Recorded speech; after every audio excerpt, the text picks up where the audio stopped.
Bapak Ibu Saudara-saudari terkasih, setelah membaca dan merenungkan Injil hari ini, saya teringat akan peristiwa yang barusan terjadi dalam keluarga. Kepergian Bapa, meninggalnya Bapa, berpisah dengan kami dan kita semua, yaitu bahwa saya tiba di rumah, Bapa sudah dalam keadaan kurang kesadaran, respon lemah.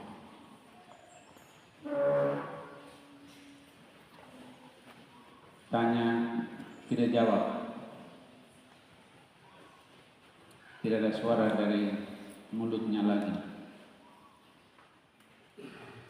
tidak ada kata-kata yang dia ucapkan lagi,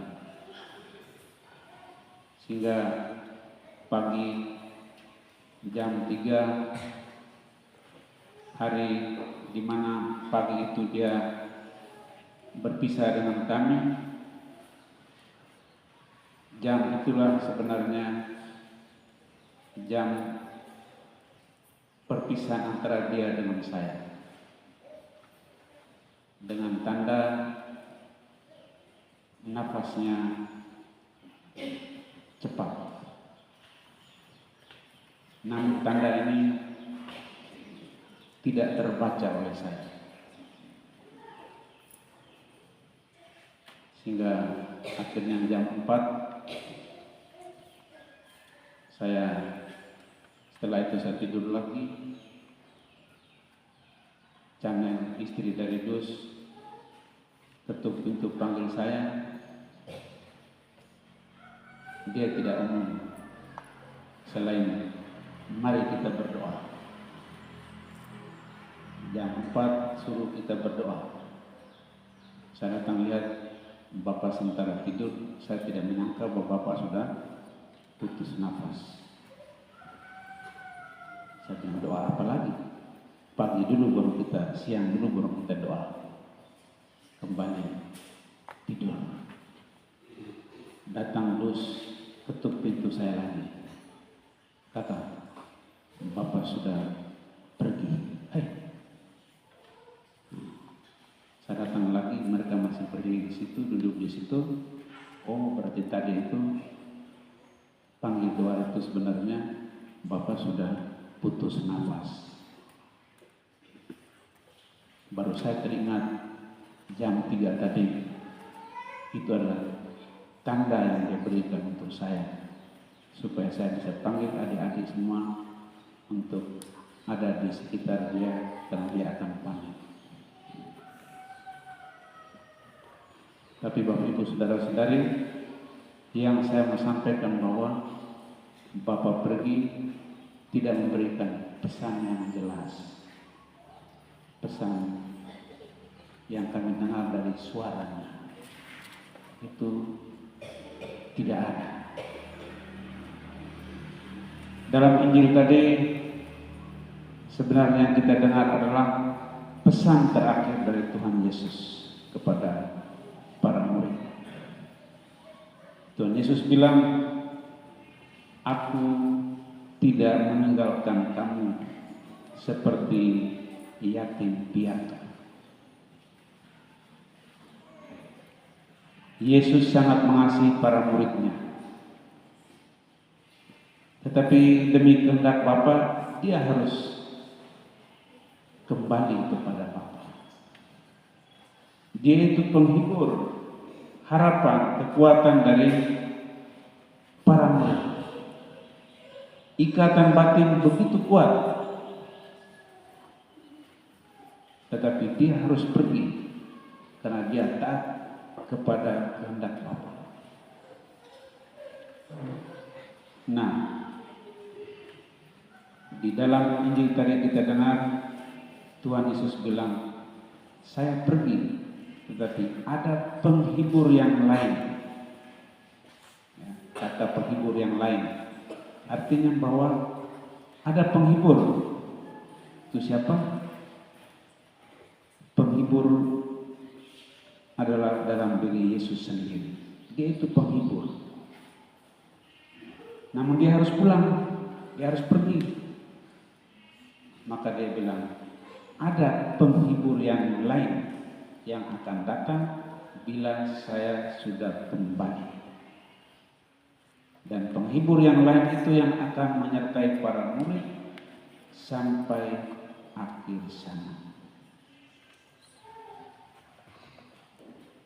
Bapak Ibu Saudara-saudari, pesan ini luar biasa untuk mengungkapkan betapa Yesus itu mengasihi para murid. Dan kalau para murid mengasihi dia, apa yang dia katakan? Kalau kamu pegang perintahku, kamu melakukannya, di situ kamu mengasihi aku. Kalau kita mengasihi seseorang, kita pegang kata-katanya. Kita sudah dengar, pegang, ikuti apa yang dia mau, lalu lakukan seperti yang dia mau. Itu tandanya kita mencintai dia. Kita flashback, lihat dalam keseharian kita. Kita bilang, saya mengasihi mama saya mengasihi bapak saya mengasihi istri saya mengasihi suami saya. Buktinya mana? Buktinya adalah pegang apa yang dia mau, lakukan apa yang dia inginkan. Berarti engkau mengasihi dan mencintai dia. Tetapi ketika engkau mau mematuhi sesuatu yang lebih tinggi, pasti engkau akan mengorbankan dia. Berarti engkau akan katakan bahwa ada sesuatu nilai yang lebih tinggi yang saya kejar, sehingga yang ini saya harus tinggalkan. Apakah itu berarti saya tidak mengasihi dia? Tidak. Saya mengasihi dia, tetapi untuk nilai yang lebih tinggi ini saya harus ke sini. Berarti ada sesuatu di sini yang saya harus korbankan. Saya harus korbankan keluarga saya demi suatu nilai yang lebih tinggi. Meskipun bapak saya omong seperti ini, tetapi saya harus kejar ini, jadi saya harus untuk sementara ini saya harus pending dulu, saya kejar ini. Sebuah nilai yang lebih tinggi. Nah, di situ kalau kita menderita karena mengorbankan sesuatu untuk nilai yang lebih tinggi, penderitaan itu yang dalam bacaan kedua dikatakan penderitaan yang lebih bagus yang kita harus tanggung itu penderitaan untuk sesuatu yang baik. Saya harus korbankan ini demi ini. Tetapi penderitaan yang buruk adalah kita menderita karena kesalahan. Karena saya sudah salah, jadi saya menderita. Itu penderitaan yang harus kita hindari. Jangan atau kurangi kesalahan supaya jangan membuat kita menderita. Tetapi ada penderitaan karena kita melakukan sesuatu yang baik. Kita mengorbankan sesuatu dan itu membuat kita menderita untuk sesuatu yang baik itu, maka penderitaan seperti ini yang disuruh untuk kita lakukan. Meskipun kita harus menderita. Tapi penderitaan yang diminta supaya kita harus hindari adalah penderitaan karena melakukan sebuah kesalahan.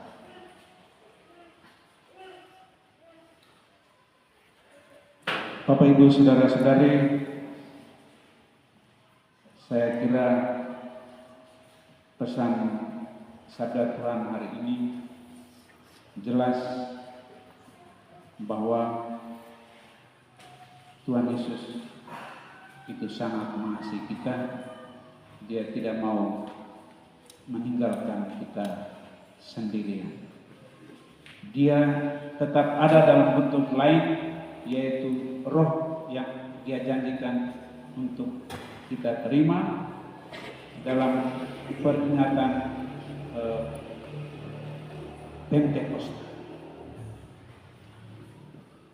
Pada saat itu Roh Kudus turun, dan di situ penghibur yang lain itu datang dan menguatkan kita.